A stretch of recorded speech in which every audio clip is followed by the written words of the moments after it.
Merci de nous retrouver pour la suite de ce lab et donc la deuxième partie. Et je le rappelle, l'objectif de ce tuto est de mettre en place un tunnel sécurisé, un tunnel VPN IPsec sécurisé entre deux firewalls et donc entre deux sites distants. OK? Et donc, sans plus tarder, je vais lancer le firewall en CLI pour fixer l'interface de management et ensuite mettre en place ce tunnel en web. Alors, permettez-moi que je démarre petit. Non, pas ça. Ok, que je démarre petit. Ok, c'est parfait. Donc, nous allons nous loguer. Comme vous le savez, le mot de passe par défaut, enfin, le login, c'est admin et le mot de passe par défaut, il est vide, donc empty. Il n'y a rien en fait. Donc là, vous êtes amené à saisir un mot de passe, un nouveau mot de passe. Une fois que c'est fait, nous avons accès à l'environnement. On sait là au 14. Ce que nous allons faire, nous allons configurer les différentes interfaces, mais avant, permettez qu'on change le nom de ce boîtier. Il nous permettra de mieux nous retrouver tout au long de cette config. System Glow, effectivement. Donc, box name, ici on mettra pareil.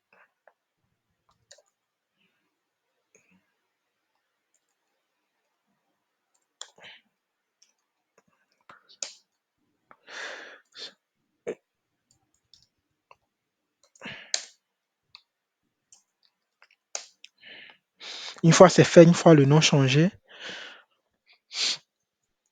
nous allons configurer d'abord l'interface de management et une fois l'interface de management configurée, nous allons prendre la main en celle-là pour mettre en place, enfin d'abord pour attribuer, pour configurer les autres interfaces qui serviront, qui nous permettront de mettre en place ces tunnels IPsec.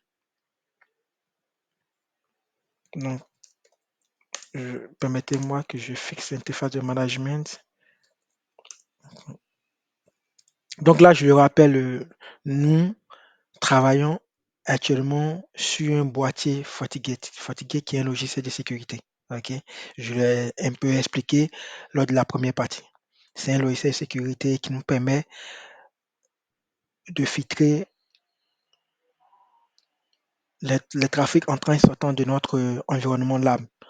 Ok, alors, nous allons configurer l'interface de management. L'interface de management, ici, nous avons opté pour le port 2.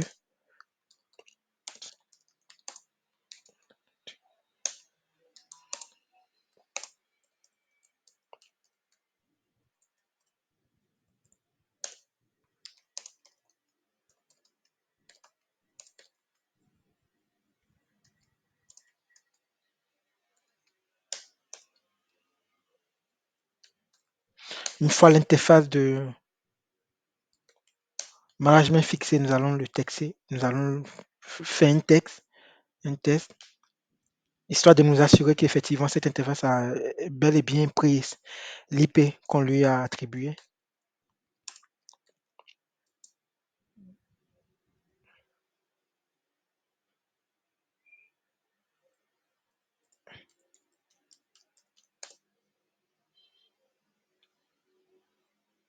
Ok, parfait. Une fois que c'est fait,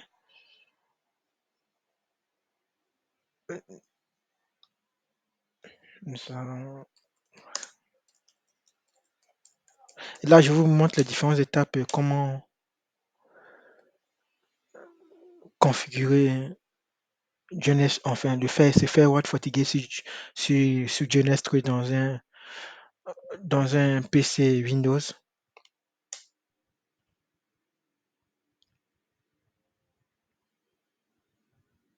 Ok, parfait. Là, on arrive à le pinguer, donc on pourra facilement prendre la main sur le navigateur du PC.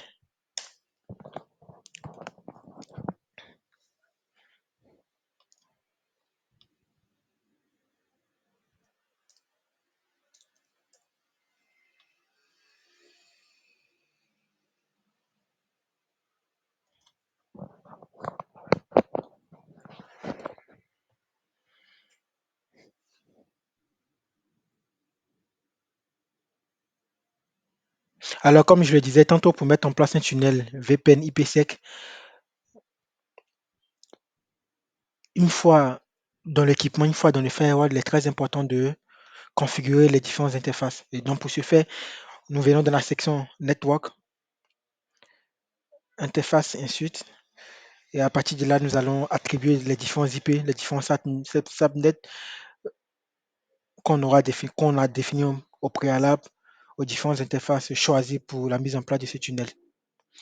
Voilà. Alors, je vais configurer le port 1. Donc, le port 1, lui, son rôle sera, il sera notre LAN, notre WAN autant pour moi. Nous allons lui attribuer une IP manuellement.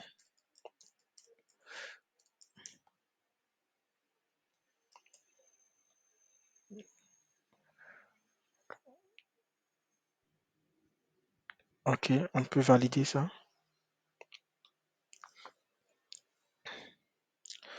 On va rapidement spécifier un alias qui permettra de mieux nous retrouver tout au long de cette configuration-là au port de management MGMT.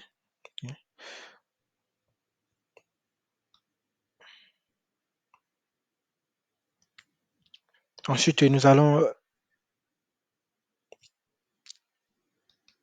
configurer le port LAN. Et pour ce projet, j'ai choisi le port 3 comme port d'accès à notre réseau LAN. Son rôle sera LAN, bien évidemment, et comme IP, je donne ce réseau 20.1/24. Ok, une fois c'est bon, je peux activer le ping. Ok, bon, quelques accès administratifs, ok.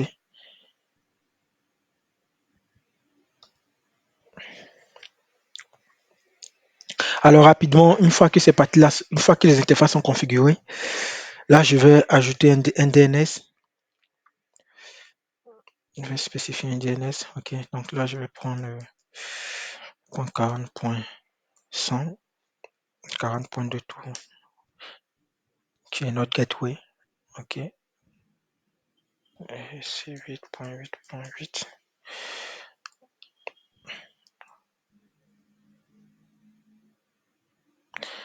Une fois ça c'est fait, je vais rapidement ajouter une roue statique ou des roues statiques. OK. Donc, il est important dans la mise en place du tunnel VPN de déclarer les différents réseaux distants.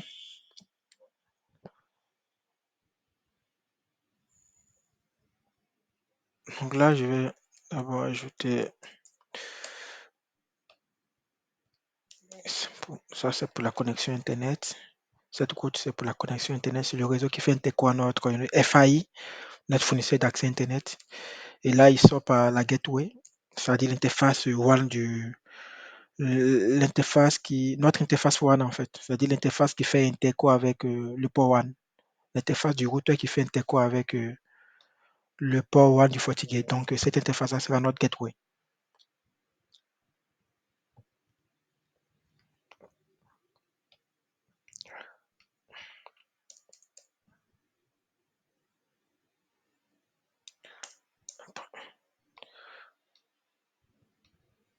Ok. Une fois c'est fait, on va enregistrer la config. Rapidement, je vais ajouter les deux au réseau distant. Bon, moi, ça me tente d'ajouter ce réseau et ensuite ce réseau en fait. Donc rapidement, on va le faire ensemble.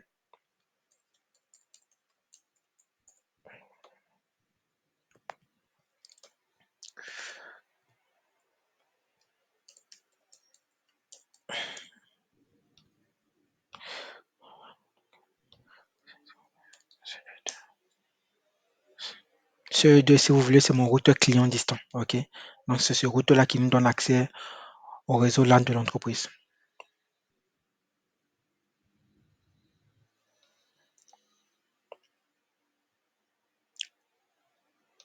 Je vais également ajouter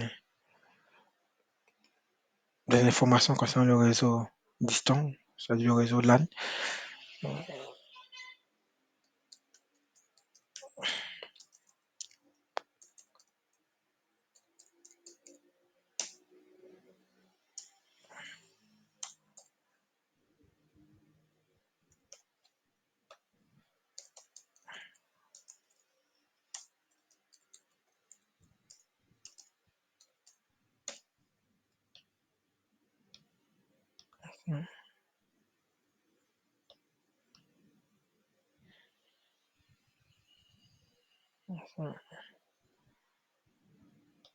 Je vais également ajouter le LAN, c'est-à-dire le réseau qui se trouve derrière le boîtier FortiGate, derrière ce firewall. Donc ce réseau alors, je peux rapidement le spécifier pour vous. C'est 692.68.15.0/24. Alors,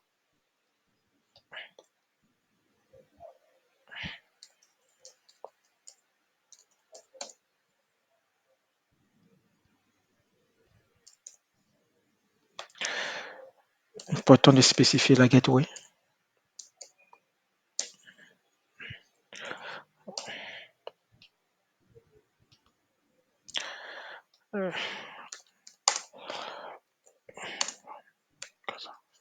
LAN CASA pour dire le site distant, pour identifier le site distant. Ok, donc une fois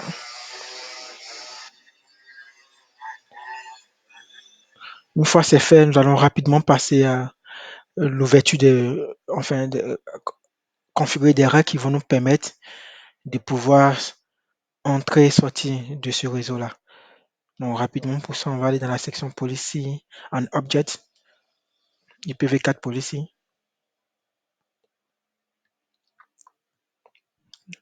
Et là, on va créer de nouvelles règles, deux règles principales. Ok. Donc, une règle qui permet à notre LAN de pouvoir joindre l'Internet ou l'interface WAN, de pouvoir sortir de notre réseau local. Donc, comme on va choisir going pour la passerelle qui est notre WAN. Source. Ici, pour l'instant, je vais choisir All pour dire tous les réseaux qui rentrent. Par la suite, on va apporter des spécificités.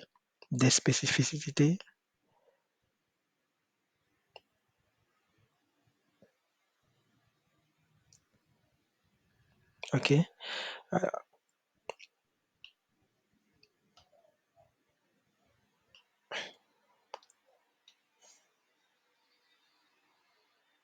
Donc là, on est bon.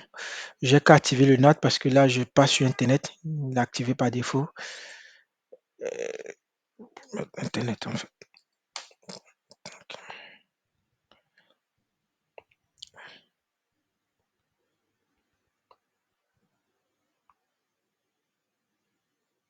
OK, ça c'est bon. Donc une fois c'est fait, on va ajouter une seconde règle qui permet au réseau extérieur de rentrer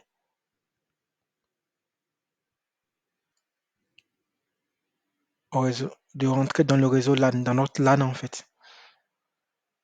Donc d'autoriser les trafics entrants.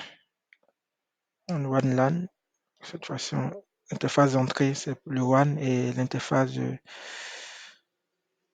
sortie c'est le LAN. Ici également, on va choisir All. Plus tard, comme je l'ai signifié, on pourra apporter plus de précision. Une fois que notre tunnel sera mis en marche, on pourra apporter plus de précision en ajoutant exactement les interfaces ou les réseaux qu'on connaît ou qu'on souhaiterait autoriser à rentrer en contact ou à transiter dans notre LAN.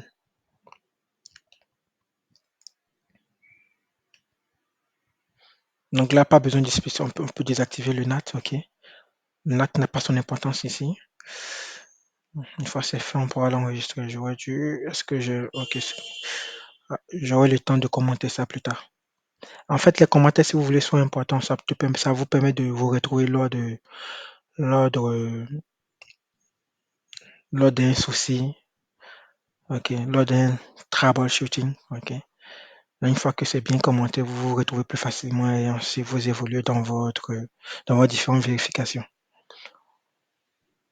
Donc, une fois tout ça c'est fait, on va rapidement passer à la création du tunnel sans plus tarder. OK?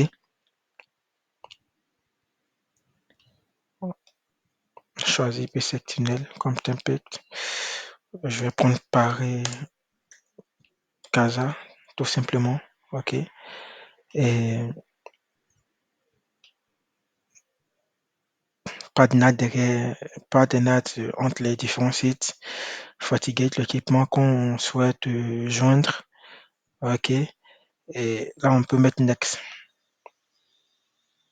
Et une fois là, ici, pour cette partie authentification, l'idée, c'est de spécifier le réseau distant.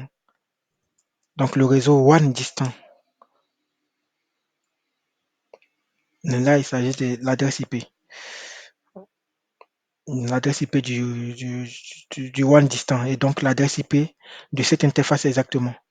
L'interface WAN du FortiGate. La Argon interface, on a le WAN, ok, le port 1. Et comme méthode d'authentification, on va juste choisir le pré-checker. On a pas un certificat OT signé déjà, configuré, qui servira d'utilisation. Donc, on va opter par cette méthode-là. On va spécifier un mot de passe qui va nous permettre d'avancer dans cette configuration. Alors, pour cette troisième partie, qui est la dernière partie de cette configuration, ok. L'objectif de cette partie est si vous voulez, lors de la création d'un tunnel IPsec sur FortiGate, ok, sur ce firewall-là, il vous donne la possibilité de créer des policiers en fait. Donc, ce sont des règles qui autorisent les différents réseaux qui interviennent qui participent à la création de ce tunnel-là, de pouvoir se reconnaître et donc de pouvoir échanger des informations, des données. Donc là, on va spécifier l'interface locale, le réseau local. Vous avez ici la possibilité d'ajouter d'autres réseaux qui d'autres réseaux supplémentaires qui participent à la création ou à l'implémentation de ce tunnel. Ok, mais dans notre cas, nous n'avons pas. Nous n'avons qu'un seul réseau derrière le FortiGate en fait. Ici, on va spécifier le réseau distant et on va mettre le réseau distant, c'est le 10.10.10.0. Donc, slash 24. Également, on a aussi la possibilité de spécifier d'autres réseaux qui participent à l'échange des données dans ce tunnel. Mais dans notre cas, on n'en a pas en fait. Donc, pour l'accès Internet, on va choisir None. On aurait pu choisir ces deux options, mais dans notre cas, on va choisir None et terminer par créer notre tunnel. Donc là, on patiente le temps que les prérequis soient vérifiés et que notre tunnel soit créé.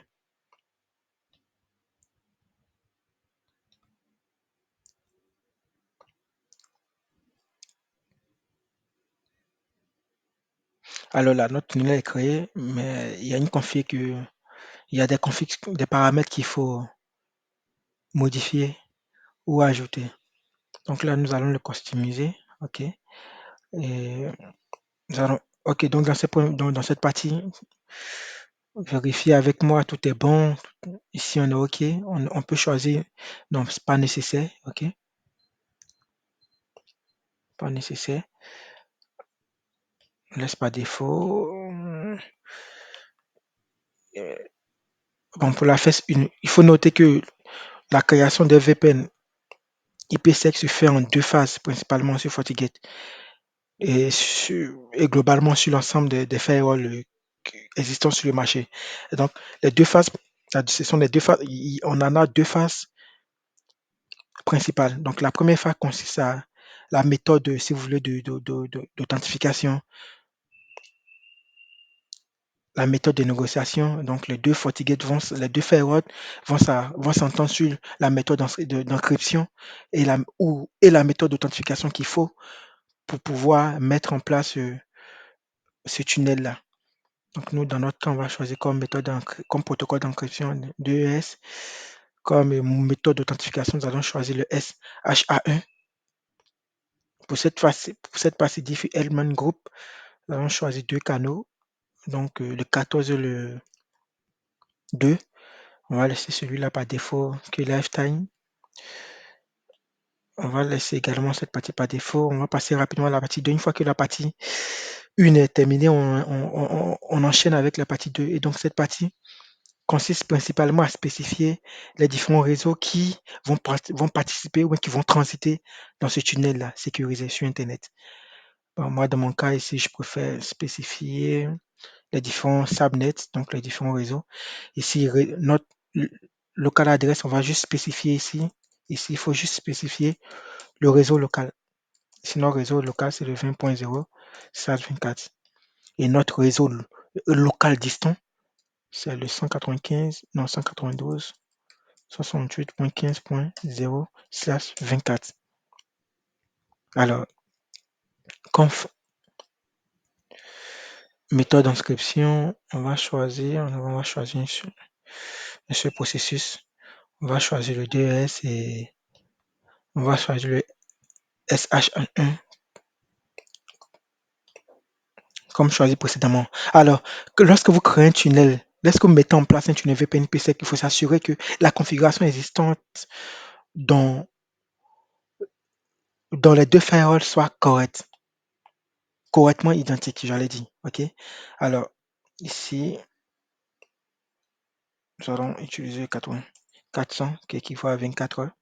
Et une fois que tous ces prérequis sont remplis, toutes ces configs-là ont été faites, on pourra enregistrer nos configurations. OK, là, on a notre tunnel ici qui est créé, notre interface qui est créée. OK. Et donc, là, comme vous voyez, le lien, il est down en fait. Donc, pour le passer au vert, ce qu'on va faire, c'est que on va l'activer ici d'abord. Donc, pour l'activer, vous venez ici rapidement monitor. Et dans cette partie IPsec monitor pour activer le VPN. Voilà. Et là, vous voyez que le VPN, automatiquement, il est monté. Il est monté pourquoi? Parce que la configuration de ce VPN match avec le réseau de Casablanca, donc le réseau,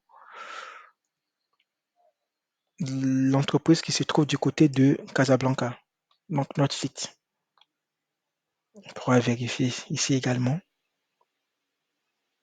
Au passage, je suis disponible pour toute formation, ok.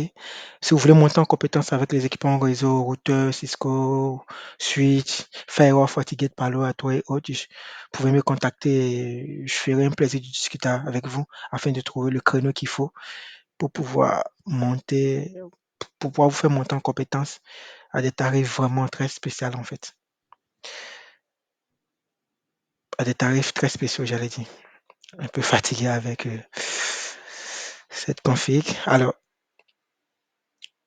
on va également vérifier.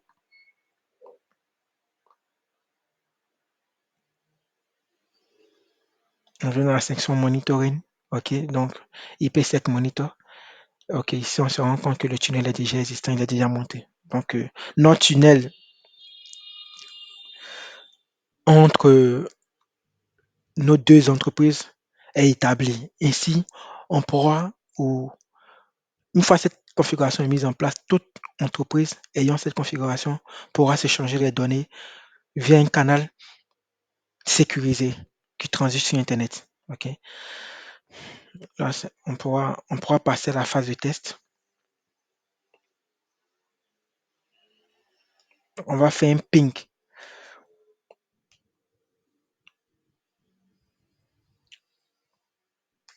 en provenance du PC1, donc du siège à destination de ce réseau-là. Donc Casablanca, à destination de Casablanca. vous voyez qu'on arrive à impégner l'interface, la passerelle du LAN, du réseau LAN, qui se trouve juste derrière le firewall de Casa. On pourra pinguer ce PC-là. Attends, on va vérifier. Le PC1, c'est quoi son nom? Le PC2, le PC de Casablanca, c'est quoi son IP? Le 15 point, au contraire, c'est ce réseau, non. 15.1. Vous voyez que voilà, on arrive à pinguer la passerelle, donc on pourra pinguer cette machine-là. Là. Ok, parfait. Ainsi prend fin notre LAN. Merci de nous avoir suivis. On s'est dit au